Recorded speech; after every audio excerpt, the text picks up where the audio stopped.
Everyone, मैं Sant Kumar Meena, assistant professor, government college Mandapiya. Last class में अपन ने अंतर्राष्ट्रीय व्यापार का आधुनिक सिद्धांत या हेक्सर ओहलिन का सिद्धांत पढ़ा था। इसमें अपन ने उनके कथन और मान्यताएं पढ़ी थी और अपन ने लास्ट में डिस्कस किया था हेक्सर ओहलिन सिद्धांत के प्रमुख तत्व। इसमें से अपन ने पहला प्रमुख तत्व पढ़ लिया था साधन नीतियों में अंतर। साधन निधियों में जो अंतर है वह 4 कारणों से होता है। भौगोलिक अंतरों के कारण से, मानवीय दक्षताओं या योग्यताओं के कारण, पूंजी एवं पूंजीगत आय की दृष्टि से अंतर के कारण और आर्थिक साधनों के अनुपात में अंतर के कारण। इन 4 कारणों की वजह से दो देशों में साधन निधियों में भिन्नता आ जाती है। दूसरा प्रमुख तत्व है हेक्सर ओहलिन सिद्धांत का सापेक्षिक साधन प्रचुरता। सापेक्षिक साधन की प्रचुरता से तात्पर्य है कि किसी देश में एक साधन की सापेक्षिक कीमत दूसरे देश में उस साधन की कीमत से कम है तो प्रथम देश उस साधन विशेष में सापेक्षिक प्रचुरता वाला देश माना जाएगा और उस वस्तु का उत्पादन एवं निर्यात करेगा जिसमें विचाराधीन साधन अधिक मात्रा में प्रयुक्त होता है। जैसे उदाहरण के लिए देखें तो किसी देश में यदि पूंजी अपेक्षाकृत सस्ती है और श्रम अपेक्षाकृत महंगा है, पूंजी की तुलना में यदि श्रम महंगा है तो वह देश पूंजी प्रचुर देश कहलाएगा और वह देश ऐसी वस्तुओं का उत्पादन करेगा जिसमें पूंजी अधिक और श्रम कम लगता हो। यह एक सूत्र दे रखा है जिसमें पी का अर्थ है साधन कीमत, सी यानी कैपिटल और एल यानी लेबर। तो यह सूत्र बताता है, यह सूत्र क्या बताता है? यह सूत्र बताता है कि एक्स देश में तुलनात्मक रूप से पूंजी प्रचुर मात्रा में उपलब्ध है तथा वाई देश में सापेक्षिक रूप से श्रम प्रचुर मात्रा में उपलब्ध है।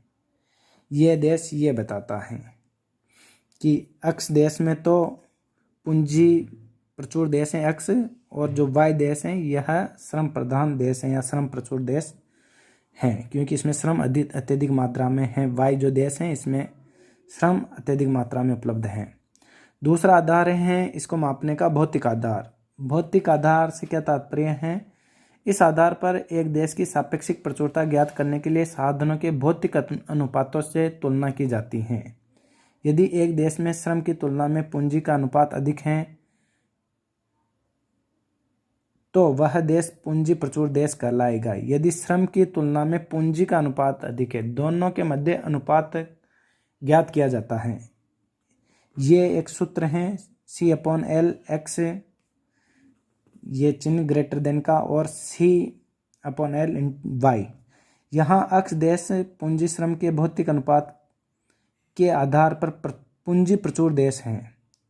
यहाँ जो x देश पूंजी श्रम के भौतिक अनुपात के आधार पर प्रचुर देश है, चाहे इसमें श्रम की तुलना में पूंजी की कीमत y देश की अपेक्षा कम अथवा अधिक हो।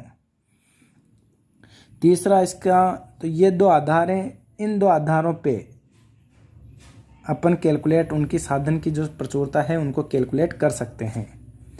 अगला तीसरा इसका मुख्य तत्व है 2 क्षेत्रों या देशों में वस्तु की कीमतों में अंतर होना व्यापार का तात्कालिक कारण है। किसी भी देश में वे ही वस्तुएं कम लागत पर उत्पन्न की जा सकती हैं जिनके लिए उत्पत्ति के साधन प्रचुर मात्रा में हों।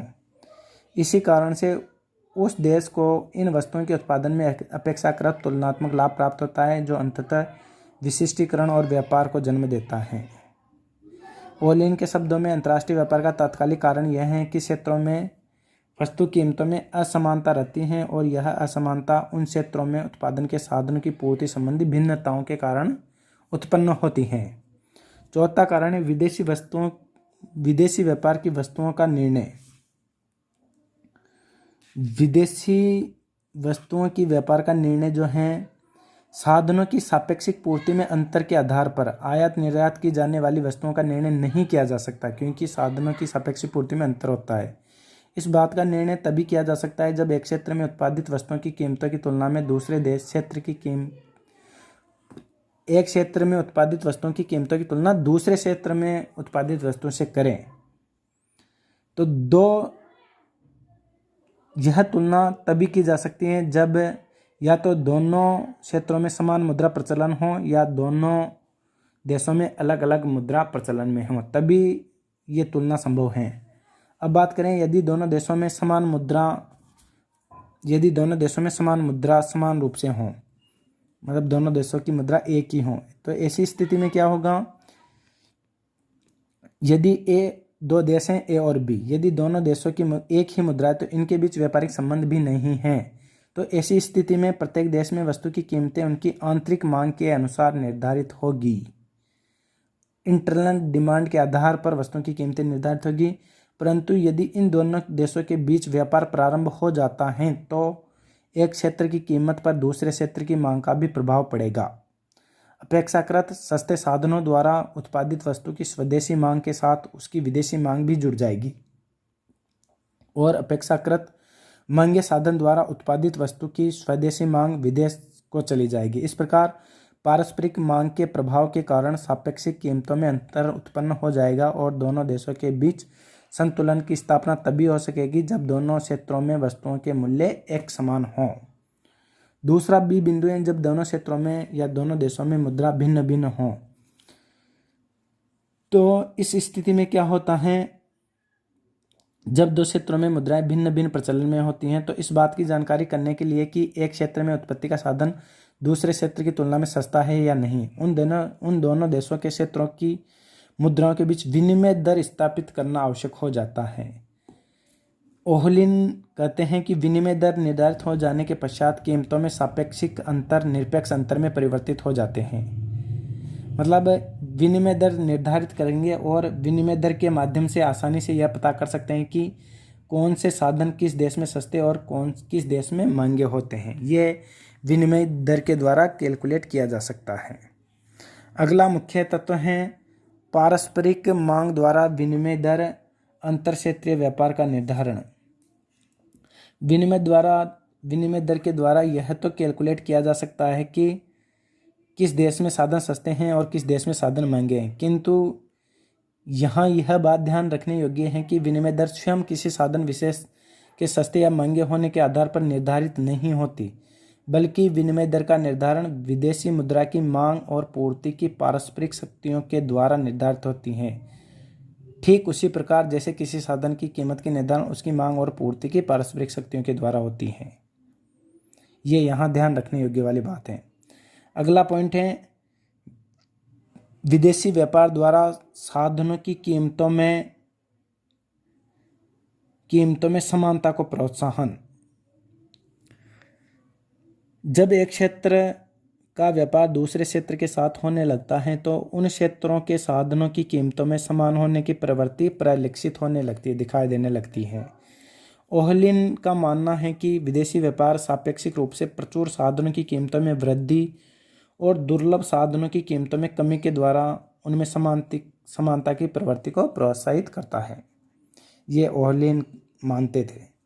और लास्ट इसका प्रमुख तत्व है तुलनात्मक लागतें तथा कीमतें समान होने पर व्यापार असंभव। यदि दो क्षेत्रों या दोनों देशों की वस्तुओं की तुलनात्मक लागतें कीमतें समान है तो उनके बीच व्यापार नहीं होगा। यह पहले ही बताया जा चुका है कि दो देशों के बीच व्यापार का कारण उनके द्वारा उत्पादित की जाने वाली वस्तुओं में तुलनात्मक लागतें या कीमतों में अंतर होना है। यदि अंतर नहीं है कीमतों में तो उन दोनों देशों के मध्य व्यापार करना पॉसिबल नहीं है। ये कुछ 7-8 मुख्य बिंदु हैं हेक्सर-ओहलिन सिद्धांत के प्रमुख तत्व हैं। यहाँ से क्वेश्चन बन सकता है, बड़ा क्वेश्चन बन सकता है। अब बात करें हेक्सर-ओहलिन सिद्धांत का सार क्या है, कंक्लूजन क्या बताता है। पहला सार है, सार को अगर पॉइंट वाइज समझें तो 8-10 बिंदु हैं इनके सार के। पहला बिंदु है ये हेक्सर-ओहलिन सिद्धांत बताता है कि अंतर्राष्ट्रीय व्यापार और अंतरक्षेत्रीय व्यापार में कोई अंतर नहीं है, दोनों एक ही हैं। दूसरा पॉइंट है विभिन्न देशों के बीच साधन निधियों या साधनों की उपलब्धि में अंतर होता है।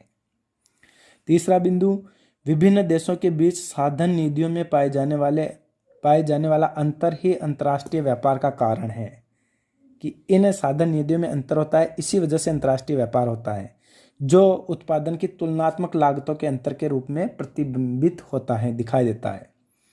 नेक्स्ट है साधन की सापेक्षिक प्रचुरता को मापने के 2 आधार हैं, कीमत आधार और भौतिक आधार। ये अभी अपन ने ऊपर देखा था। अगला है पॉइंट दो देशों में वस्तुओं की कीमतों का तुलनात्मक अंतर ही अंतर्राष्ट्रीय व्यापार होने का तात्कालिक कारण है। अगला है वस्तुओं की तुलनात्मक कीमतों में अंतर का कारण देशों के बीच उत्पत्ति के साधनों की कीमतों में अंतर होना है, जो साधनों की सापेक्षिक प्रचुरता पर निर्भर करता है। अगला बिंदु है सार का, विनिमय दर में होने वाले परिवर्तनों का प्रभाव अंतर्राष्ट्रीय व्यापार पर पड़ता है। विनिमय दर में अगर परिवर्तन होता है तो उसका प्रभाव अंतर्राष्ट्रीय व्यापार पर पड़ता है। इस वजह से विनिमय दर इस प्रकार की होनी चाहिए कि आयात और निर्यातों के मूल्य समान बने रहे, उनमें ज़्यादा उतार चढ़ाव नहीं होना चाहिए। अगर विनिमय दर में ज़्यादा परिवर्तन है तो उसका प्रभाव अंतर्राष्ट्रीय व्यापार पर निश्चित रूप से पड़ता है। अगला है विनिमय दर तथा व्यापार की शर्तें दोनों देशों की पारस्परिक मांग पर निर्भर करती हैं। नेक्स्ट, व्यापार करने वाले देशों के बीच वस्तु की तुलनात्मक लागतें व कीमतें समान होने पर व्यापार असंभव है। तुलनात्मक लागतों में अंतर होना ही चाहिए। रिकार्डो का सिद्धांत भी कहता था और ये सिद्धांत भी कहता है कि अंतर्राष्ट्रीय व्यापार तुलनात्मक लागतों में अंतर के कारण ही होता है। और लास्ट है, किसी भी देश के लिए पूर्ण अंतर्राष्ट्रीय विशिष्टीकरण लाभप्रद नहीं होता। ये 8-10 बिंदु हैं हेक्सर ओहलिन जो सिद्धांत हैं इसके सार के। अब बात करते हैं कि हेक्सर ओहलिन का सिद्धांत रिकार्डो के सिद्धांत से किस कारण से भिन्न है, इन दोनों में अंतर क्या है। अगर अंतर की बात करें तो पहला ये जो मैंने लिख रखे हैं ये अंतर के आधार हैं, जैसे सामान्य साम्य सिद्धांत, अंतर्राष्ट्रीय व्यापार के प्रत्यक्ष सिद्धांत की आवश्यकता। ये जो बिंदु हैं ये अंतर के आधार है। इन आधारों पे अपन परंपरागत सिद्धांत जो कि रिकार्डो का सिद्धांत है और आधुनिक सिद्धांत जो कि हेक्सर ओहलिन द्वारा प्रतिपादित है, इन दोनों के मध्य अपन अंतर ज्ञात कर सकते हैं। अंतर का पहला बिंदु है सामान्य साम्य सिद्धांत। हेक्सर ओहलिन का सिद्धांत मूल्य के सामान्य सिद्धांत का बहुबाजारी विश्लेषण है, जबकि रिकार्डो का सिद्धांत मूल्य के श्रम सिद्धांत पर आधारित है। दूसरा बिंदु है अंतर्राष्ट्रीय व्यापार के प्रत्यक्ष सिद्धांत की आवश्यकता नहीं। जो आधुनिक सिद्धांत हैं वो मान के चलता है कि अंतर्राष्ट्रीय व्यापार के प्रत्यक्ष सिद्धांत की आवश्यकता नहीं है, जबकि रिकार्डो का मानना है कि अंतरक्षेत्रीय व्यापार और अंतर्राष्ट्रीय व्यापार दोनों अलग अलग हैं, दोनों के लिए अलग अलग अध्ययन की आवश्यकता है। नेक्स्ट बिंदु है तुलनात्मक लाभ में अंतर। रिकार्डो के सिद्धांत के अनुसार तुलनात्मक लाभ में अंतर दो देशों के बीच वस्तु की तुलनात्मक लागतों में पाए जाने वाले अंतर के कारण होता था, जबकि ओहलिन का सिद्धांत कह दें या आधुनिक सिद्धांत कह दें, इसके अनुसार यह अंतर वस्तुओं की सापेक्षिक कीमतों में अंतर के कारण होता है। नेक्स्ट बिंदु है तुलनात्मक लागतों में अंतर का कारण। रिकार्डो का सिद्धांत यह स्पष्ट ही नहीं करता कि तुलनात्मक लागत अंतर क्यों होता है, जबकि आधुनिक सिद्धांत यह बताता है कि साधन अनुपात विश्लेषण के द्वारा यह स्पष्ट किया गया है कि तुलनात्मक लागतों में अंतर क्यों होता है। इसके इन्होंने 2 कारण दिए थे। अगला है साधन बाजार का महत्व। रिकार्डो के ने जो सिद्धांत प्रतिपादित किया उसमें साधन बाजार के महत्व पर ध्यान नहीं दिया गया, जबकि आधुनिक सिद्धांत में अंतर्राष्ट्रीय व्यापार के क्षेत्र में साधन बाजार के महत्व पर प्रकाश डाला गया है और बताया गया है कि साधन बाजार अंतर्राष्ट्रीय व्यापार को किस प्रकार प्रभावित करता है। अगला कारण है उत्पादन फलन।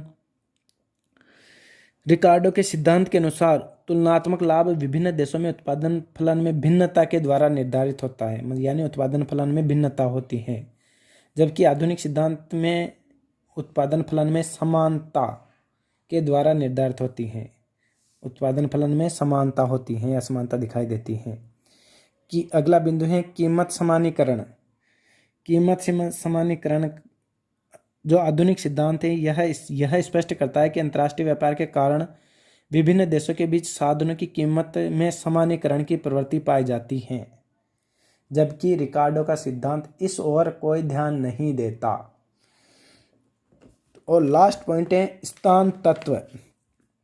ओहलिन ने अपने आधुनिक जो अंतर्राष्ट्रीय व्यापार का आधुनिक सिद्धांत है इसमें स्थान तत्व पर भी पूर्ण ध्यान दिया गया है, जबकि रिकार्डो का सिद्धांत स्थान तत्व की अवहेलना करता है। तो ये कुछ बिंदु हैं जिनके आधार पर अपन रिकार्डो का जो परंपरागतवादी सिद्धांत था अंतर्राष्ट्रीय व्यापार का और जो हेक्सर ओहलिन के द्वारा जो प्रतिपादित आधुनिक सिद्धांत हैं इन दोनों के मध्य तुलना कर सकते हैं। और कुछ आलोचनाएं भी की गई है हेक्सर ओलन सिद्धांत की। जो तुलना आलोचनाएं कौन कौन सी की गई हैं? पहली है अवास्तविक मान्यताएं, कि जो आधुनिक सिद्धांत मान्यताएं लेके चलता है, जैसे पूर्ण प्रतियोगिता की मान्यताएं, परिवहन लागतों का शून्य मानना, उत्पादन के साधनों को गुणात्मक दृष्टि से समान मानना, ये सब मान्यताएं अवास्तविक हैं। दूसरी आलोचना की गई है व्यापक सामान्य संतुलन प्रणाली विकसित करने में असफल। हेबरलर के अनुसार यद्यपि ओलेन का सिद्धांत कम अमूर्त तथा वास्तविकता के निकट है, फिर भी यह एक व्यापक सामान्य संतुलन को विकसित करने में असफल रहा है। यह अधिकतम एक आंशिक संतुलन विश्लेषण है। हेबरलर जो प्रोफेसर थे उनका यह मानना है। तीसरी आलोचना का बिंदु है उत्पादन के साधन समरूप नहीं होते। यह सिद्धांत जो आधुनिक सिद्धांत हैं विभिन्न देशों में उत्पत्ति के साधनों को समरूप मानता है, किंतु व्यवहार में उत्पत्ति के साधन समरूप नहीं होते, उनमें कुछ न कुछ गुणात्मक अंतर अवश्य पाया जाता है। तो इसके आधार पर भी यह आलोचना की गई है। नेक्स्ट बिंदु है दो देशों के बीच एक ही साधन सघन वस्तु का व्यापार संभव है। प्रोफेसर BS मिन्हास के अनुसार दो देशों के बीच एक ही साधन प्रधान वस्तुओं का व्यापार संभव है। जैसे A तथा B देश श्रम प्रधान हैं, फिर भी उनके बीच व्यापार संभव है, किंतु ओलियन के सिद्धांत के अनुसार यह संभव नहीं है। मिन्हास आगे स्पष्ट करते हैं कि एक श्रम प्रधान यानी पूंजी प्रधान देश उसका पूंजी प्रधान वस्तु का निर्यात कर सकता है और निर्यात तथा आयात प्रतिस्थापन वस्तुओं की तुलनात्मक साधन सघनता के बारे में निष्कर्ष निकालना तर्क संगत नहीं है। तो इस आधार पे भी यह आलोचना की गई है। और अगला है पूर्ति की तुलना में मांग का अधिक प्रभाव। यहाँ मतलब ओलियन का सिद्धांत साधनों की कीमत निर्धारण में मांग की तुलना में उनकी पूर्ति को अधिक महत्वपूर्ण मानता है, जबकि आलोचकों का मानना है कि यदि मांग की दशाएं पूर्ति की तुलना में अधिक शक्तिशाली हैं तो यह संभव है कि पूंजी प्रचुर देश श्रम प्रधान वस्तुओं का निर्यात करने लगे, जबकि यहाँ पूर्ति को अधिक महत्व दिया गया है इस सिद्धांत में। नेक्स्ट बिंदु है तुलनात्मक कीमतों में अंतर के अन्य कारण।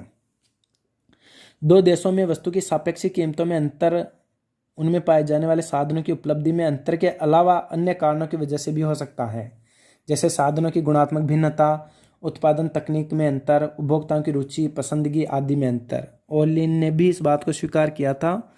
तो ये भी एक अंतर का कारण है कि अन्य कारणों की वजह से भी तुलनात्मक कीमतों में अंतर अन्य कारणों की वजह से भी हो सकता है। जरूरी नहीं कि सापेक्षिक कीमतों में अंतर के कारण ही यह तुलनात्मक कीमतों में अंतर हों। और लास्ट है प्रतिष्ठित सिद्धांत से श्रेष्ठ नहीं।